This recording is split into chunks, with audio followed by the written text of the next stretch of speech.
സൗദിയിൽ പുകവലി ഉപേക്ഷിച്ചവരുടെ എണ്ണം 7 ലക്ഷം കടന്നതായി കണക്കുകൾ. പുകയില രഹിത ഉൽപ്പന്നങ്ങളുടെ നിർമ്മാതാക്കളായ ബദായിൽ കമ്പനിയുടേതാണ് കണക്ക്. 2028ഓടെ 10 ലക്ഷം പേരെ പുകവലി ശീലത്തിൽ നിന്ന് രക്ഷിക്കുകയാണ് കമ്പനിയുടെ ലക്ഷ്യം.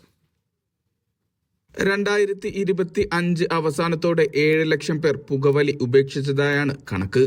പുകയിലരഹിത പുകയിലയ്ക്ക് പകരമുള്ള ഉൽപ്പന്നങ്ങളുടെ നിർമ്മാതാക്കളായ ബദായിൽ കമ്പനിയാണ് കണക്കുകൾ പുറത്തുവിട്ടത്. റിയാദ് ആസ്ഥാനമാക്കി പബ്ലിക് ഇൻവെസ്റ്റ്മെന്റ് ഫണ്ടിന് കീഴിലാണ് കമ്പനിയുടെ പ്രവർത്തനം. DZRT എന്ന നിക്കോട്ടിൻ രഹിത ഉൽപ്പന്നമാണ് കമ്പനി പ്രധാനമായും ഉൽപ്പാദിപ്പിക്കുന്നത്. നിലവിൽ കമ്പനിക്ക് ജിദ്ദയിലും ഉൽപാദന യൂണിറ്റുണ്ട്.